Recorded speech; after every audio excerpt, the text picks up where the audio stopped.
What's the story, Morning Glory? What's the word, Hummingbird? Thank you so much for clicking on my channel and for joining me for this review of Married at First Sight, Season 15, Episode 9.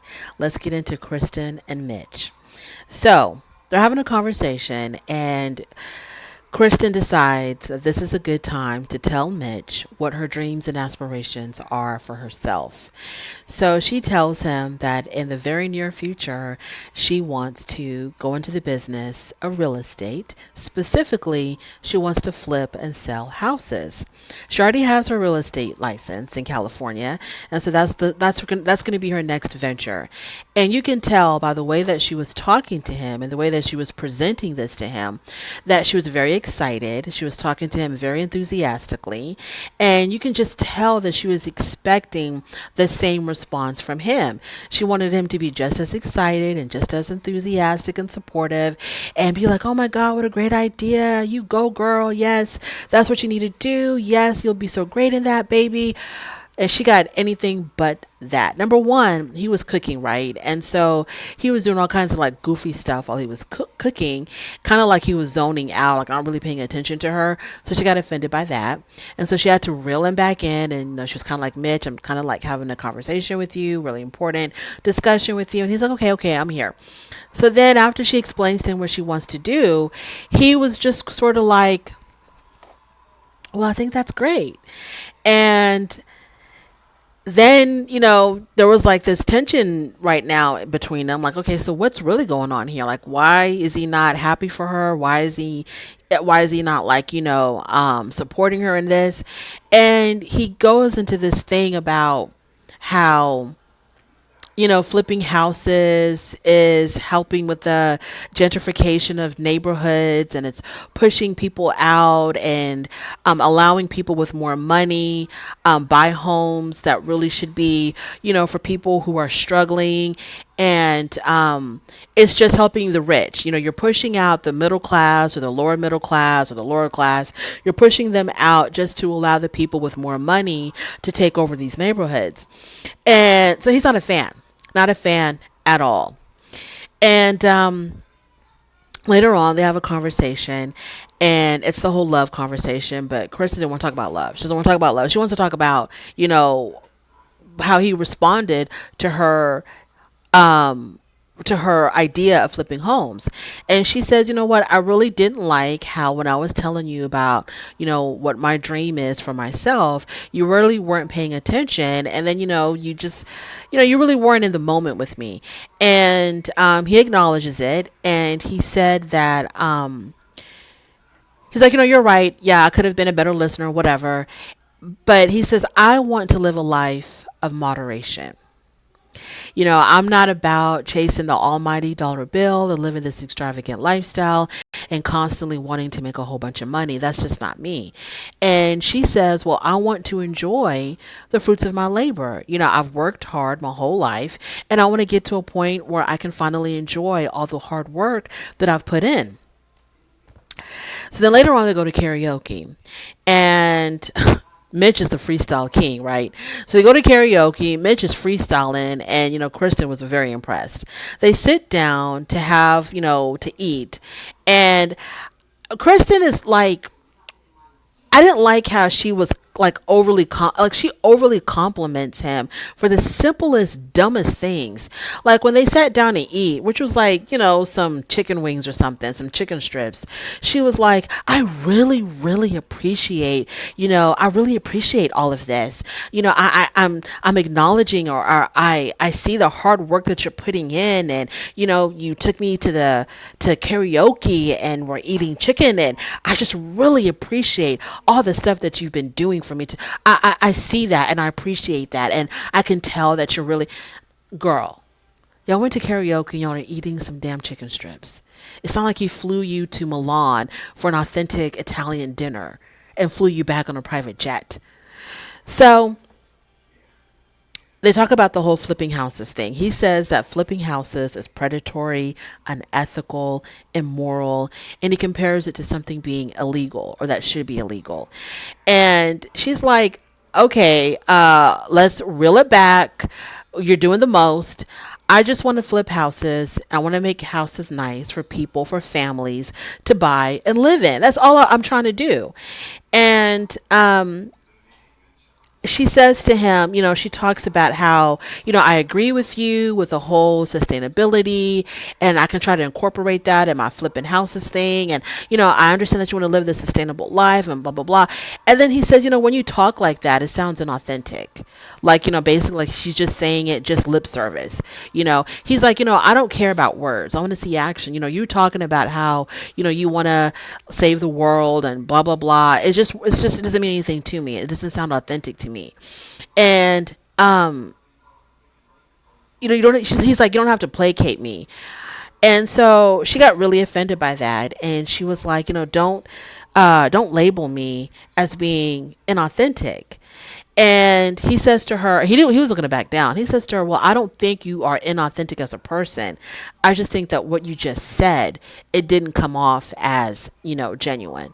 I'm not saying that you're an inauthentic person, but I'm just saying that what you said was inauthentic. And that's just my opinion.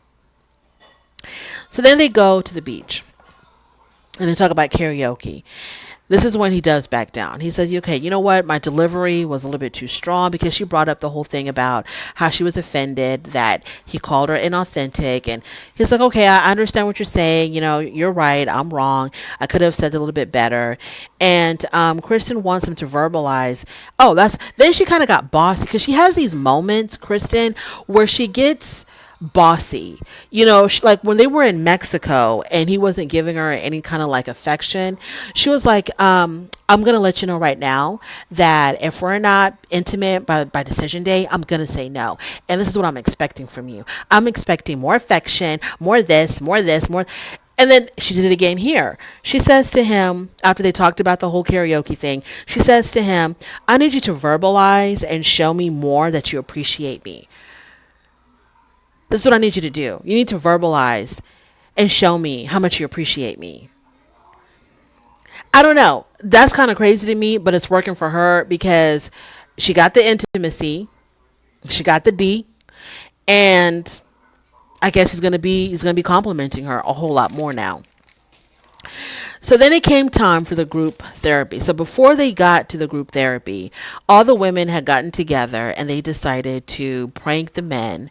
And it's like a TikTok prank where, you go out to an event with your friends and with your spouse and other couples, and all the women will buy their husbands the same exact shirt to wear at this event, so that when they show up, they're like, it's a surprise, like it's a shock to them, they're all wearing the same thing. And it would be funny. That would have been really, really funny if I hadn't seen it like a million times on TikTok. But that's what they decided to do. And so before they left, when they were getting ready, the women, the wives, convinced their husbands to wear this particular shirt that they bought for them. All the husbands complied except for Mitch. So when Krysten gave him the shirt to put on, he's like, I'm not wearing that. That's not my style. I would never wear a shirt like that. A shirt like what?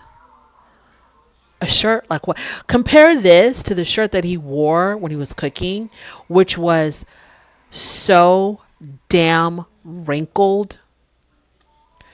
It looked like a wadded up piece of paper that somebody dug out of the trash and tried to straighten out.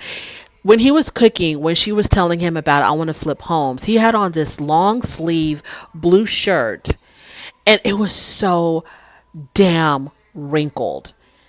And I think that's why I really couldn't follow the conversation, because I was so focused on his damn shirt.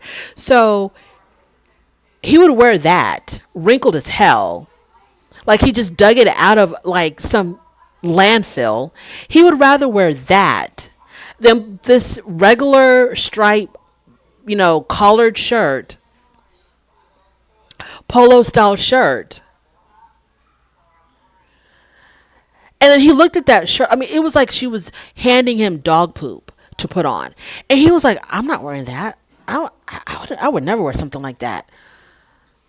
But she would come out looking like someone who residentially displaced. So he refused. And so she takes him into the bathroom. I don't know why, because they were still mic'd who can hear everything. She takes him to the bathroom and she spills the tea. Because, the whole thing about this prank, you can't tell your husband that all the other guys or all the other husbands are going to be wearing the same exact shirt, right? It's supposed to surprise them.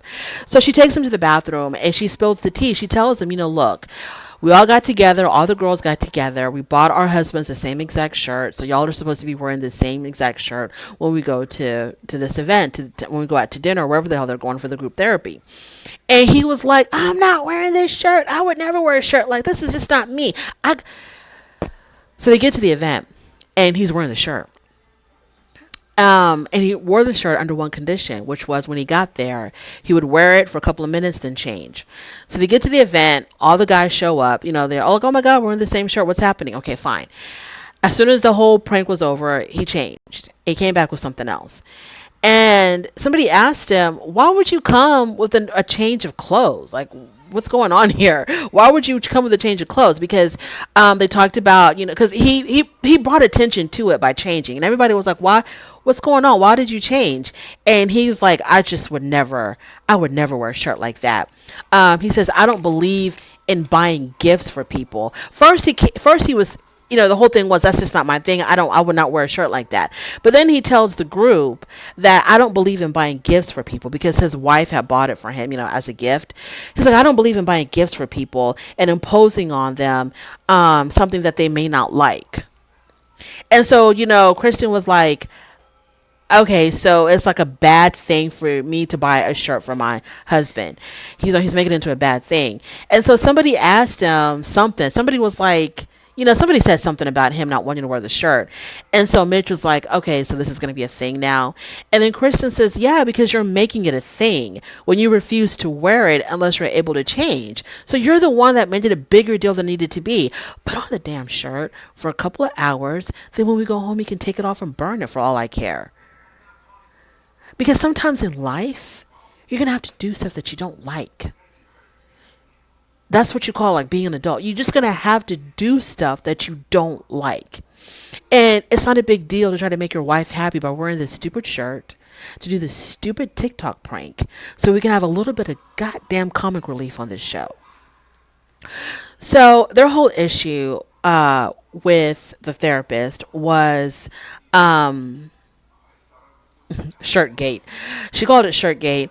And Mitch says that he wants to be himself. He just wants to be himself. And he doesn't want to change for anybody. And the real him, the true authentic Mitch, would not wear a shirt like that, would not accept a gift from anybody. And Krysten says that she feels like she's losing herself in her relationship. Yeah, you are. You definitely are. Because Krysten is trying to also, she's trying to be more, more conscious about saving the planet, recycling, reusing, sustainability. She's trying to follow that whole thing. And she's only doing it not because she believes in it, it's because he's like that. So she's trying to become the woman that he would like, instead of her just being her true authentic self. And so, but she draws a line when it comes to flipping homes. When it comes to her money, she's going to draw the line there. So if he was the kind of person, if he was like, he liked labels and name brand stuff, and he always spent his money on, extremely expensive things and material things. If he was extremely materialistic, she would be that way. She'd be that way as well. If he was a vegetarian, she'd be that way. She's the kind of person that loses herself in relationships because she wants to be liked, she wants to be accepted, and she wants someone to be with her and stay with her. And if it means taking on a new identity with every single relationship, then that's exactly what she's going to do. So this week, she's Krysten, the sustainability queen, because she's married to a guy who's all about sustainability and recycling and reusing and picking up litter and cleaning the earth and all of that. Because when they went to the beach, she had planned that, and they were gonna pick up litter on the beach. I don't think Krysten would normally do something like that, but she's doing that because of the guy that she's with. So when she was talking about, I'm losing myself, because you're choosing to lose. what the things that you're choosing, that you're doing to please him, Krysten, you're doing that on purpose. You're making the conscious decision to do those things to please him. It's not like you just kind of fell into it or you didn't even realize it. You're doing this on purpose. So why are you complaining about something that you're doing on purpose? Now, we do take on our partner's values, likes, dislikes. We do rub off on each other completely. But she's like she's doing this. This is so out of her element. I don't think that this is so out of her element to be this way, that this is beyond just, oh, we're kind of rubbing off on each other. Like, oh, I'm drinking more water because, my husband drinks a ton of water. So I see myself drinking more water. Or, okay, I'm not the queen of exercising, but my husband likes to take walks in the evening. So, yeah, once in a while I'll join him. That's kind of rubbing off on each other. Or, I normally wouldn't eat junk food, but, my husband was eating a cheeseburger and I had to take a bite. That's kind of rubbing off. And she's completely taken on a new identity to please this man because he's not doing anything to please her. There's nothing of him. There's nothing of her that's rubbing off on him other than, when she gave an ultimatum, you're going to give me some, or I'm going to say no on decision day. I mean, that would definitely rubbed off on him.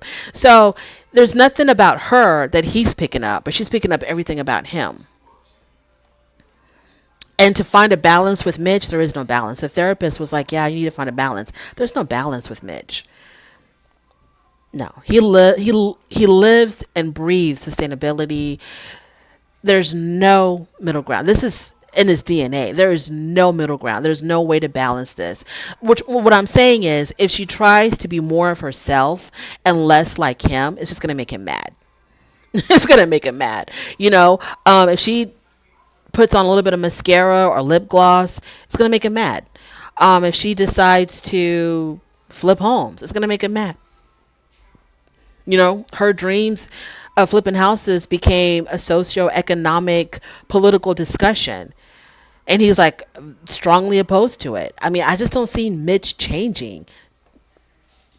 I don't see him trying to balance with her. It's either she's going to go, it's either going to be his way or she's going to have a miserable life with this man because he's like extreme, militant, conservative, conservationist. So yeah, I don't know what she's gonna do. And then she talks about, they're constantly, or she's bragging about, oh, we're doing so well. And I just can't believe how easy it is for us. And everything's just going so well. And, when I dreamt about the kind of man that I wanted and they gave me you and you exceeded all of my expectations. And this marriage is everything I dreamed of it being. But you're losing your identity. So how is this the marriage of your dreams? This man has a problem with you wanting to flip a home. That is my review. Thank you so much for joining me. I am finally done with Married at First Sight. On your way out, do not forget to rate the video. If you like this content, please subscribe. And I will most definitely talk to you later. Bye.